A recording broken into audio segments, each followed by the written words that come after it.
But tell us about USAID, what's happening at USAID, and how that affects the church here. Well, look, I mean, my frustration with USAID goes back to my time in Congress. It's a completely unresponsive agency. It's supposed to respond to policy directives of the State Department, and it refuses to do so. So the functions of USAID, there are a lot of functions of USAID that are going to continue, that are going to be part of American foreign policy, but it has to be aligned with American foreign policy. I said very clearly during my confirmation hearing that every dollar we spend and every program we fund, that will be aligned with the national interest of the United States. And USAID has a history of sort of ignoring that and deciding that there's somehow a global charity separate from the national interest. These are taxpayer dollars. And so I'm very troubled by these reports that they've been unwilling to cooperate with people who are asking simple questions about what does this program do, who gets the money, who are our contractors, who's funded. And that sort of level of insubordination makes it impossible to conduct the sort of mature and serious review that I think foreign aid writ large should have.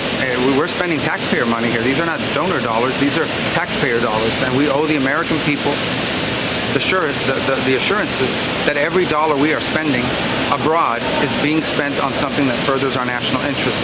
And so far, a lot of the people that work at USAID have just simply refused to cooperate. Are you currently in charge of USAID, or are you acting? I'm the acting director of USAID. I've delegated that authority to someone, but I stay in touch with him. And again, our goal was to go in and align our foreign aid to the national interest.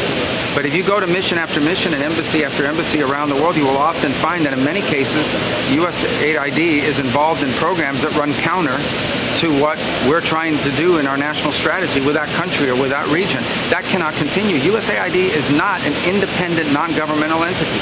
It is an entity that spends taxpayer dollars, and it needs to spend it, as the statute says, in alignment with the policy directives that they get from the Secretary of State, the National Security Council, and the President.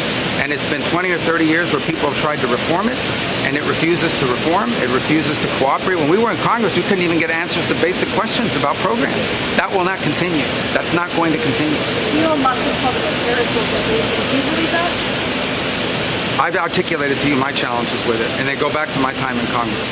Okay, we would ask them questions. Who does this program fund? Who gets the money? We won't tell you. We don't need to tell you. We're apolitical. Well, American foreign policy isn't apolitical. American foreign policy is to further the interest of the United States.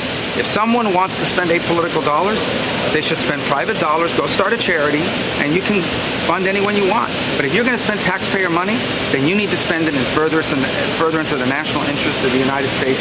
That's exactly what I said at my confirmation hearing. And this is not my frustration. This frustration has existed now for almost a quarter century in multiple administrations that have gone through this challenge. It's going to stop and it's going to end.